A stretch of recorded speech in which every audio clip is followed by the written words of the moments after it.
नमस्कार। आज हम लोग इस वीडियो में संज्ञा सर्वनाम के विकारी रूप की चर्चा करेंगे।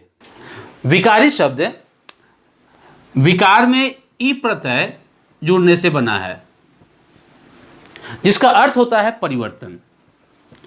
परिवर्तन। हिंदी भाषा में ऐसे अनेक शब्द हैं जिनके रूप में परिवर्तन होता है। उसी के बारे में हम विकारी शब्द के अंतर्गत पढ़ते हैं। विकारी शब्द और उसके भेद से संबंधित मैंने वीडियो बनाकर इस चैनल में डाला है, उसे आप अवश्य देखें। तो यहाँ हम संज्ञा और सर्वनाम शब्द के विकारी रूप की चर्चा करेंगे। तो सबसे पहले संज्ञा के बारे में देखते हैं। संज्ञा किसे कहते हैं? किसी भी व्यक्ति, वस्तु, स्थान, भाव आदि के नाम को संज्ञा कहते हैं। और इनमें हम ये जो शब्द हैं,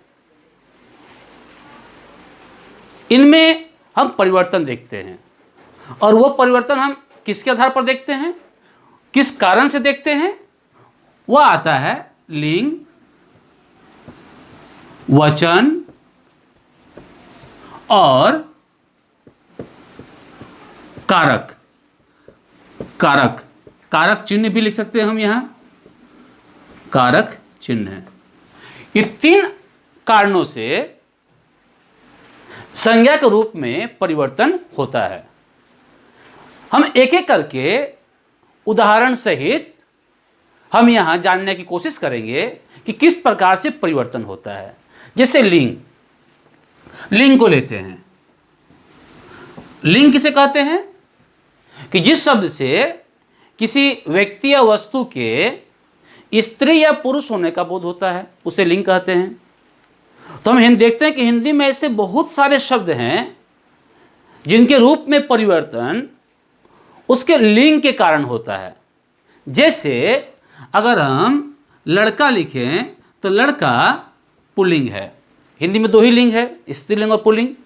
तो लड़का पुल्लिंग है और इसका स्त्रीलिंग लड़की।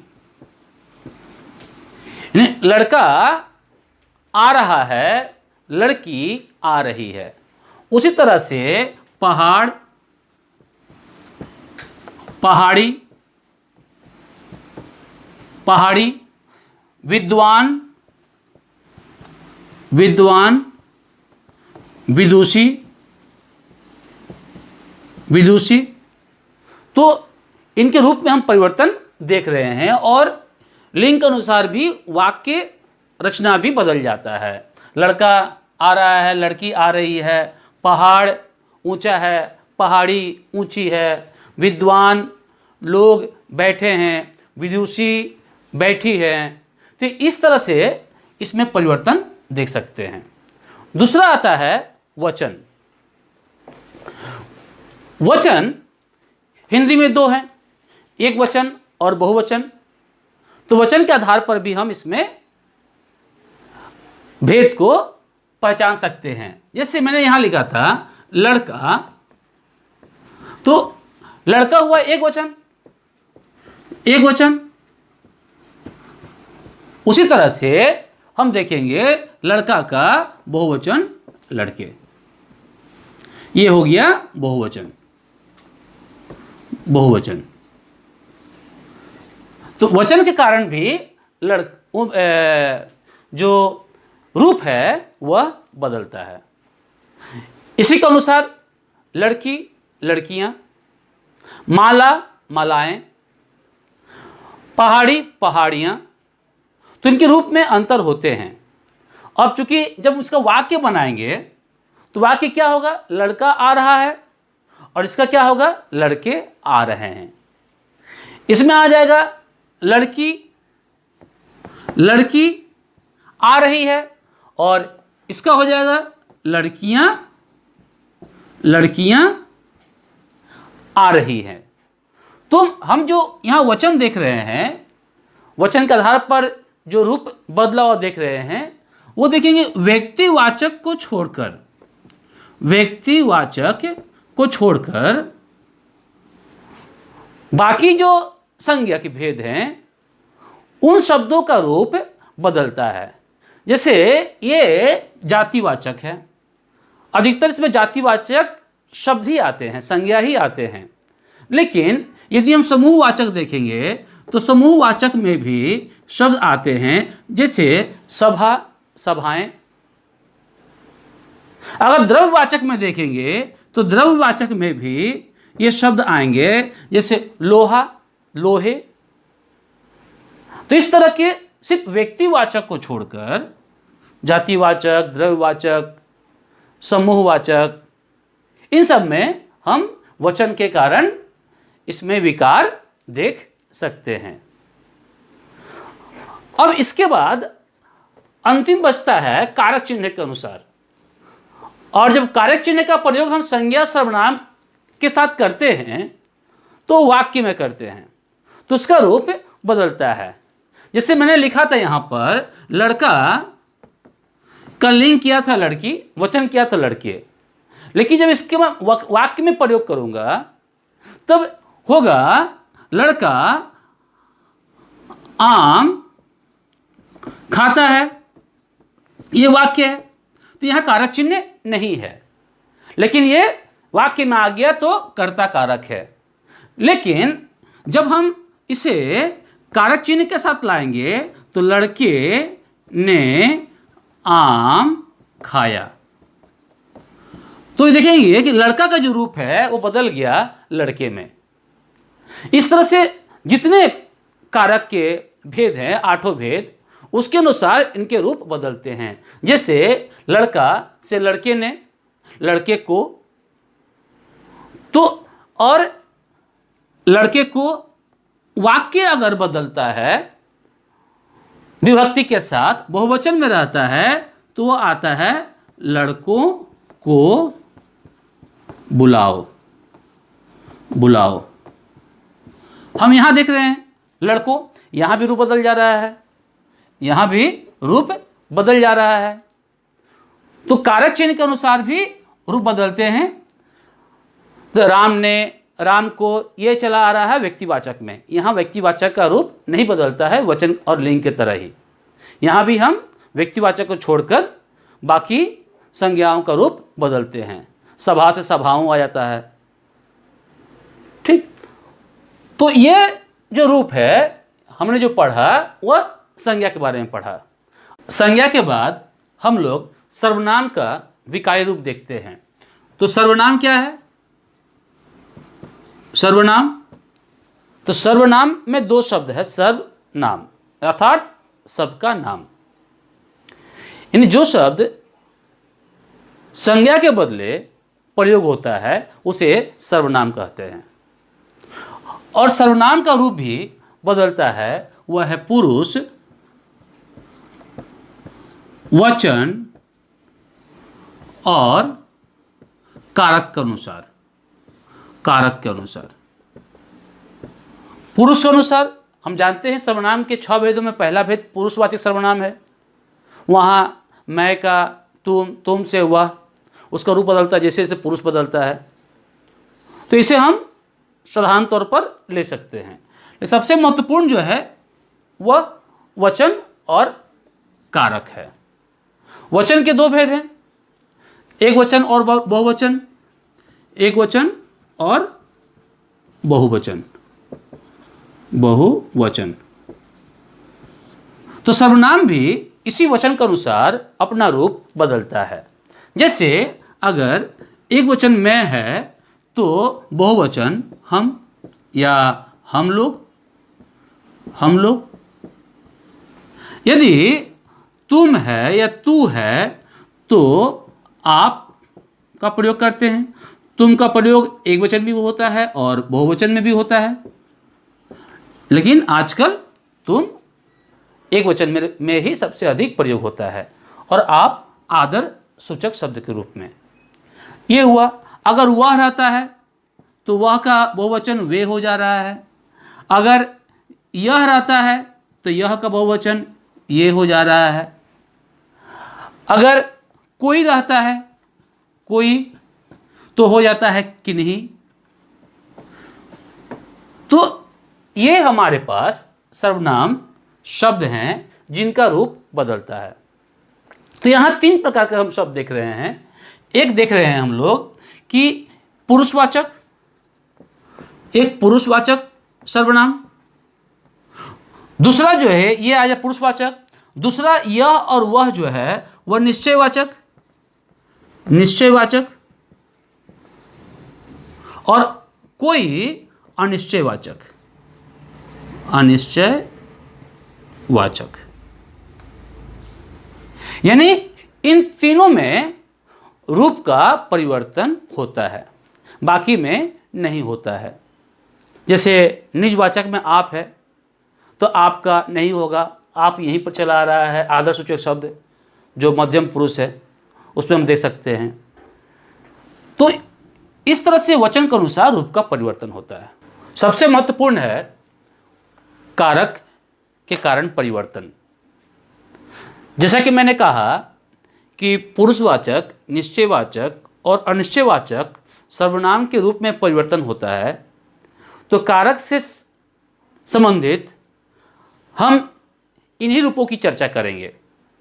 जैसे सबसे पहले पुरुषवाचक में आता है मैं, तू या तुम, उत्तम पुरुष, मध्यम पुरुष और वह। अगर देखेंगे तो वह अन्य पुरुष में भी, इसमें भी आएगा, निश्चयवाचक में भी आएगा। तो मैं का अगर रूप देखेंगे हम लोग कारक में, तो कारक के 8 भेद हैं, कर्ता से लेकर संबोधन तक। तो सर्वनाम में संबोधन का प्रयोग नहीं होता है, वह संज्ञा के साथ ही होता है। तो 7 कारक चिन्ह या उसके भेद के कारण इनके रूप में परिवर्तन होता है। जैसे मैं, अगर मैं एक उदाहरण दूं, मैं का मैं भी होता है, मैं जाता हूं या मैं खाता हूं, और मैंने होता है, मैंने खाया। उसी तरह से प्रत्येक कारक का कर्ता, कर्म, करण, संप्रदान, अपादान, संबंध, अधिकरण, जितने विभक्ति चिन्ह है उसके अनुसार ही उसके रूप में बदलाव होगा। जैसे मैं से मैंने हुआ यहाँ कर्ता कारक, फिर चला आएगा इसका रूप मुझको, ये मुझको हुआ कर्म से, मुझको, फिर मुझसे, ठीक, फिर मेरे लिए या मुझको संप्रदान में, अपादान में फिर मुझसे, संबंध में चला आएगा मुझसे, फिर अधिकरण में चला आएगा मुझ में, मुझ पर। तो इस तरह से हम मैं का रूप बदलते हुए देखते हैं। तुम का भी बदलता है, जैसे तुम से तुम या तुमने, तुमको, तुमसे या तुझको, तुझसे, तुम्हारे लिए, तुम्हारा। तो हम यहाँ देखेंगे एक चीज़ हम देख रहे हैं जिसका अलग से चर्चा करना बहुत जरूरी है, वह है संबंध कारक। संबंध कारक की विभक्ति चिन्ह है काके की, जो हम लोग काके की का प्रयोग हम करते हैं संज्ञा के साथ। राम का घर, राम की कलम, ठीक, राम। तो लेकिन इसके और भी विभक्ति चिन्ह है, वह है रा, रे और री, ना, ने और नी। इनका प्रयोग होता है सर्वनाम के साथ। जैसे कि मैंने यह बताया, मैं के साथ संबंध का मेरा, मेरी, और तुम का होगा तुम्हारा, तुम्हारी या तुम्हारे। इसे भी याद रखना चाहिए। वह का जो रूप बदलता है तो वह भी रहता है, या उसने।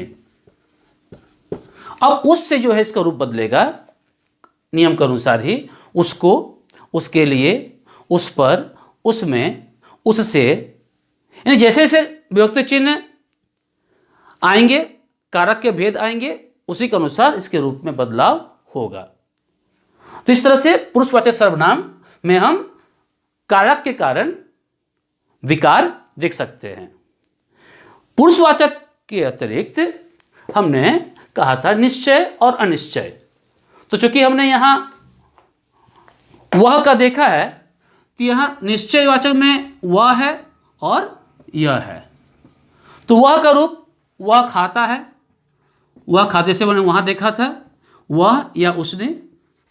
अब इसी से क्रम से कारक का चला आएगा, उसने से फिर उसको, उससे, उसके लिए, उसका, उसकी, उसके, उस पर, उसमें रूप बदलेगा।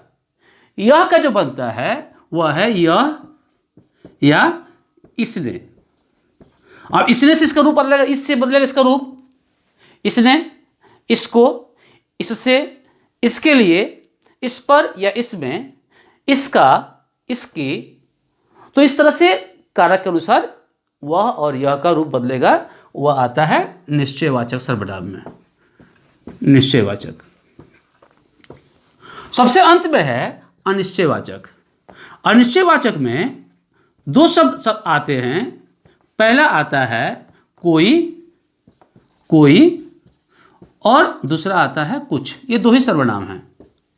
तो कुछ के रूप में कोई परिवर्तन नहीं होता है, कोई के रूप में परिवर्तन होता है। तो कोई के रूप को हम यहां पर देखेंगे कि कोई से क्या बनता है। जैसे कोई है तो कोई का एक वचन कोई या किसी ने, इसका रूप जो बनता है किसी ने, ये एक वचन में आया। बहुवचन में क्या आएगा? किन्हीं, ठीक, या किन्हीं ने। अब उसी तरह से अब इसका रूप भी कर्म के अनुसार, कर्म करण के अनुसार बदलता चला जाएगा। किसी ने, किसी को या किसको, किसी से या किससे, किसी के लिए या किसके लिए। ये रूप नीचे तक चला आएगा अधिकरण कारक तक, किस पर किस में तक। और किन्हीं बहुवचन के रूप में, किन्हीं से, किन्हीं को, किन्हीं के लिए। तो किन्हीं के साथ हम इसका बहुवचन बना सकते हैं। तो इस प्रकार से हमने यहाँ सर्वनाम और संज्ञा के विकारी रूप को जाना और जानकर इसके वाक्य में किस तरह से प्रयोग होते हैं इसे भी समझा। इस वीडियो में आज इतना ही। धन्यवाद।